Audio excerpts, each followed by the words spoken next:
plus approfondie. Donc c'était un accord préliminaire au niveau de l'accord de principe, où on a juste mis le point directeur ou le point central qui vont faire objet de la discussion.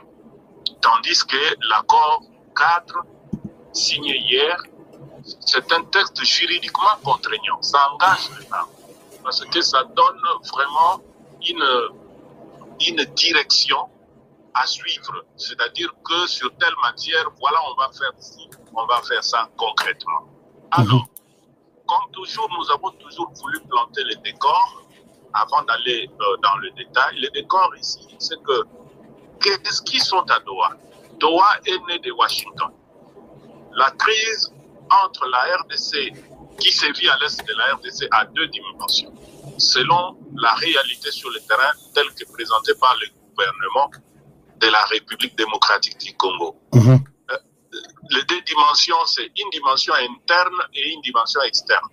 Une agression extérieure du Rwanda sur le sol congolais en utilisant une proxy ou une marionnette, une rébellion marionnette appelée M23, qui en réalité ne représente pas grand-chose sans l'armée rwandaise. Alors il y a eu du coup un mélange d'un aspect interne et externe.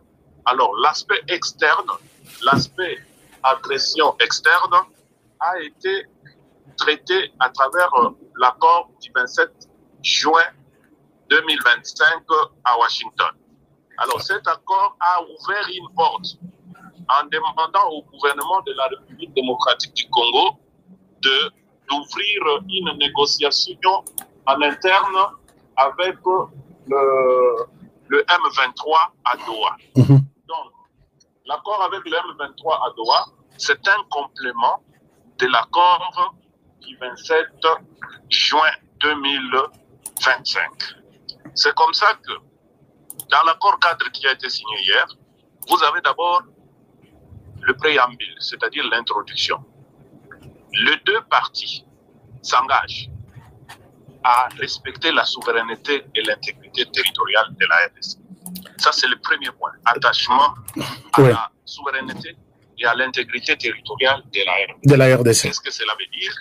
Ça veut dire que et les M23 et les gouvernements, ils acceptent que la RDC reste un État souverain qui ne va pas recevoir des dictats de l'extérieur et il doit garder ces 2 345 410 km².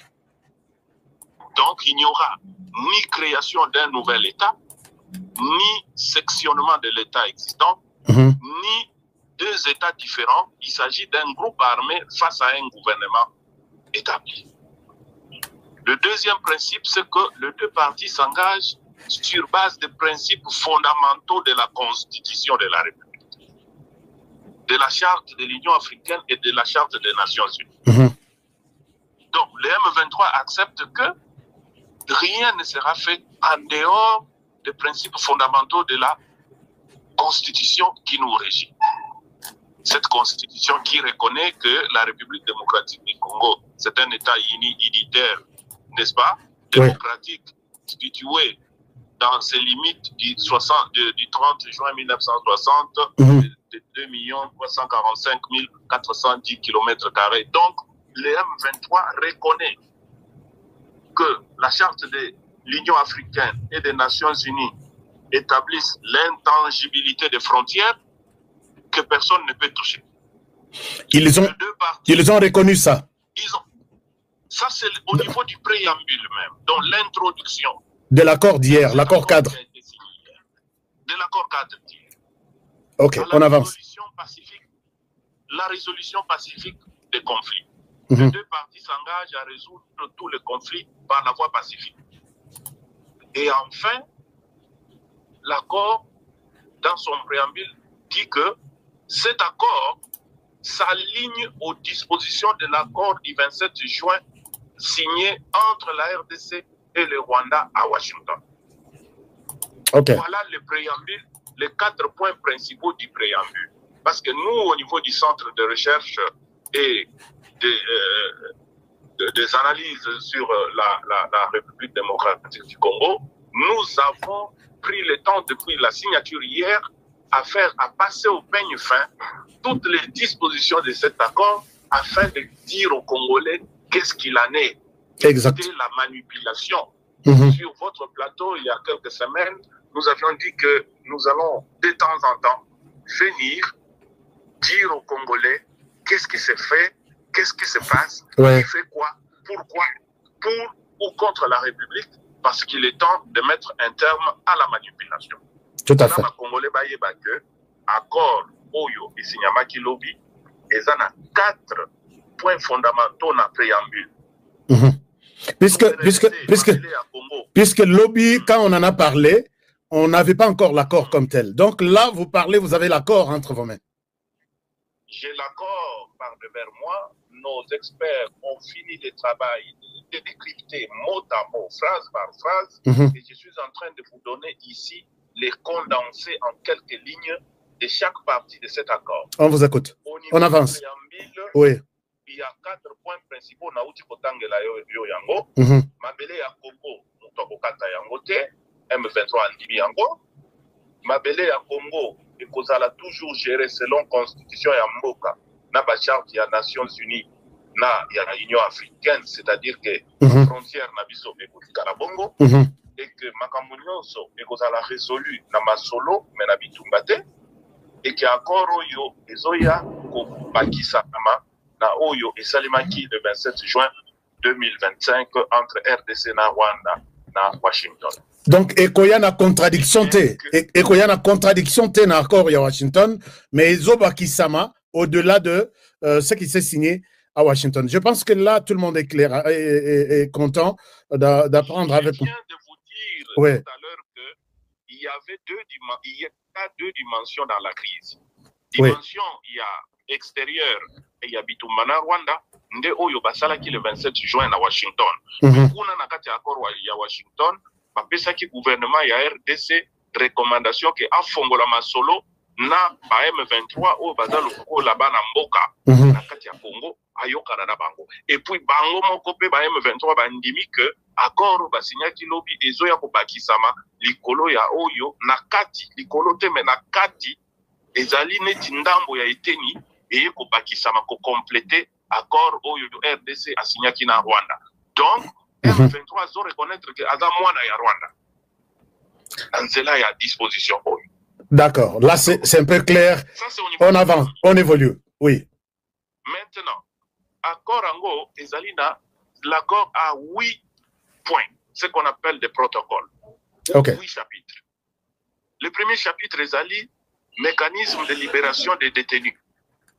Ndenge nini tosala ba échange ya ba prisonniers boyokaki na masolo kalate awa ezalaki problème ya ba 700 prisonniers M23 azostek.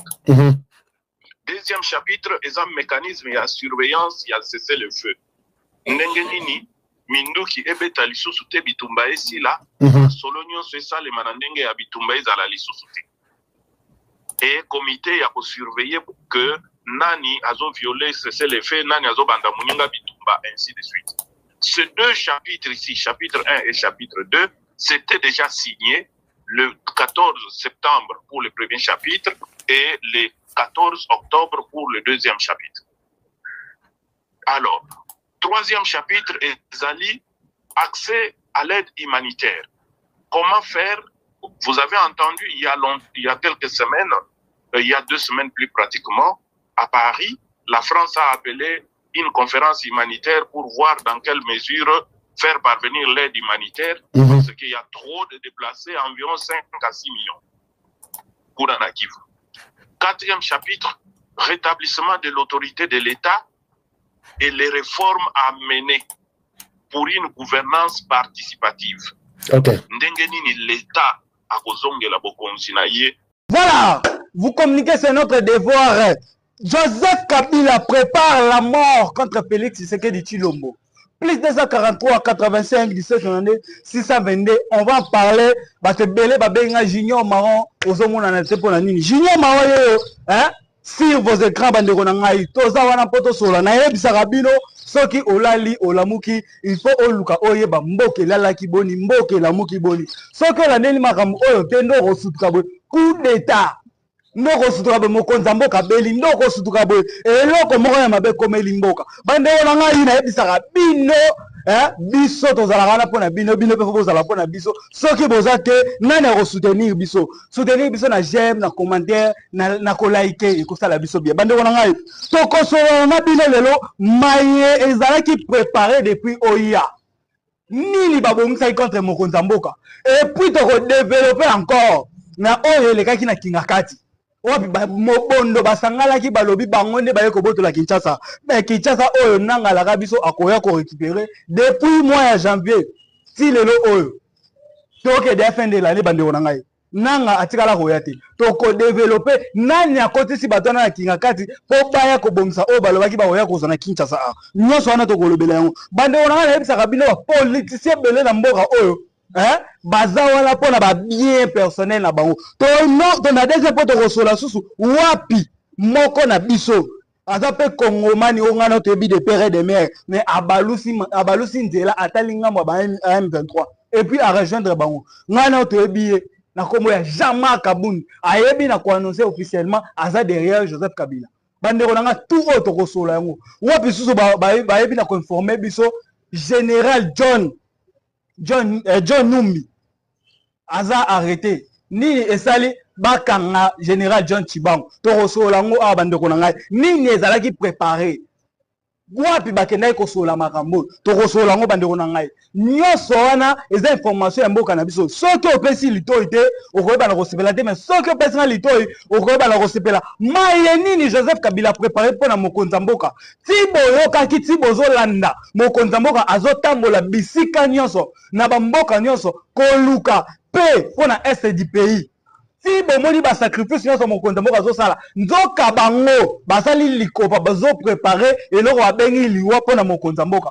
mais nayebisaka bino mboka oyo nzambe ye moko azobatela munguna ata uti wapi akoyeba jamais kosala eloko ya mabe mpo nzambe ye moko ayebi nani oyo abengami na kombo ya Félix Tshisekedi si Félix Tshisekedi azala esika wana eza volonté ya nzambe ye moko nde atie ye wana bandeko na ngai Joseph Kabila ti akenda kosangisa bato na Nairobi wapi basangana bakota réunion wapi babimisela biso fruit na bango bamoni eza mbuma ya malamu na kombo ya Sauvons le pays nzoka nde bapreparaki malheur mpona mokonza mboka tata ekolo Félix Tshisekedi Tshilombo balobi ke non oyo nyonso azosala oyo eloko bango babongisi lokola kado eza liwa na ye mais baéchoué bayebi na koéchoué na préparation na bango nyonso kobanda na nanga ti na mutu na bango Kagame bango tu ba échoué préparation na bango tu eza annulé po tata mokonze ya mboka aleki ba niveau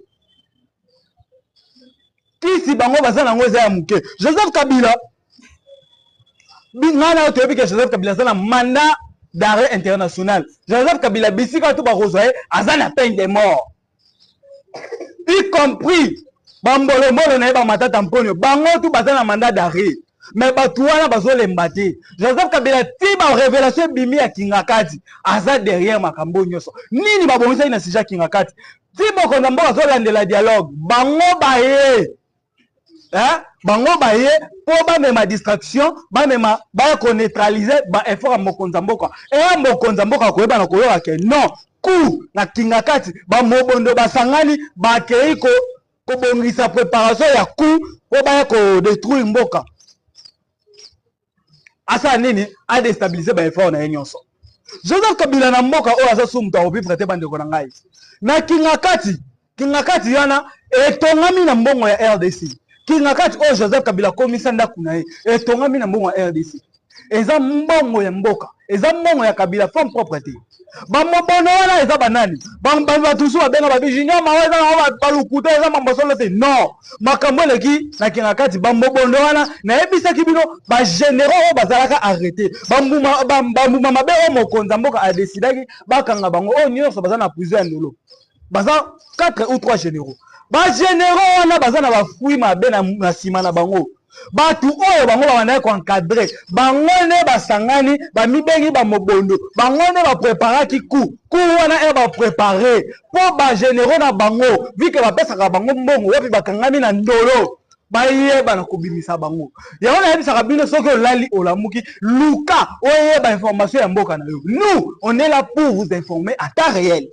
Bandeko nanga ezosala pasi komona batu oyo mokonzi mboka ayebaki na kopesa confiance batu loko bagénéraux oyo baza na kasho baza misato oyo bakanga bango na ndolo batu na bango nde basanganaki bango nde mamibengi na komba mobondo me baza bafruit ya bagénéraux oyo baza na boloko oyo bapreparaki eloko moko kouta na kinga kati. Pourquoi bakoma kovanda na kinga kati? Bato mibale misato basangani balobi ke non biso tozana tosala coup d'état na ville ya Kinshasa. Coup d'état na ville ya Kinshasa yoko vanda na hotel ndeko nanga. Coup d'état na ville ya Kinshasa yoko ko combattre Fati.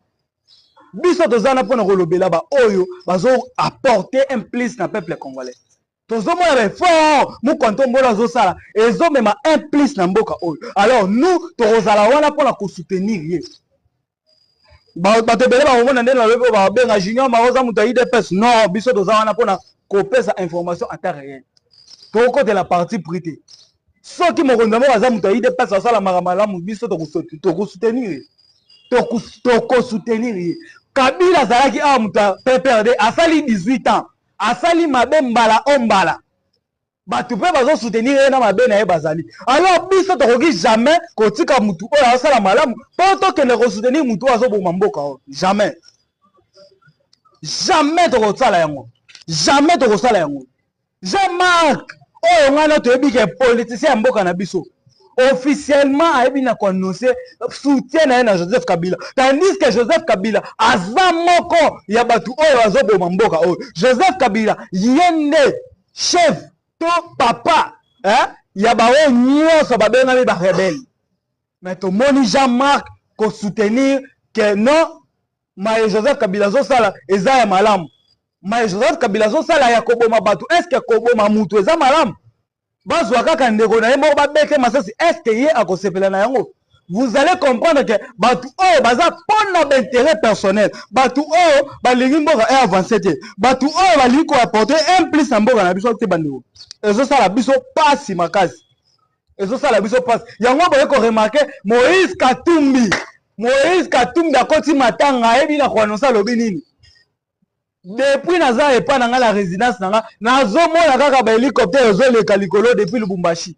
Na yebisaki bino ba wazalendo bazosaka na susu te. Ba wazalendo balalisa misu te. Un coup une flamme. Un coup une flamme bandeko langa ezosala nga esengo ya komona armée ya mboka na biso ya komona ba de père et de mère. Ya ona yebisaka bino botika ka commentaire pona bana mboka botika ka commentaire ekosala biso bien o s'abonner na ba chaîne na biso. O like, o babengi na français j'aime. Moïse Katumbi ayebi na kolela. Ba wazalendo na bisa kibino baza batu oyo bandimi kokufa pona ekolo. Bandimi kokufa na bango pona ekolo. Yo po kokufa pona ekolo. Kukufa pona ekolo le bika tege o kota na cercueil. Non. Kolobela mboka na yo eza déjà kobundela. Kosambela pona mboka na yo oza pe moko ya ba oyo bazobunda pona mboka oyo. Boko mate bandeko nanga junior maron azawana pona kopesa bino actualité en temps réel. Soki biso to pesite banani msuba okoka. Bazali te. Bo soutenir ba wazalendo nenga mokonza mboka azotambola bisika nyonso pona kosolola pe pona komema appui na ba oyo bazo soutenir mboka na biso bandeko nanga. Moïse Katumbi aleli alobi nazomona kaka ba hélicoptère ezoleka likolo ya résidence nanga. Nazo comprendre te ezali nini.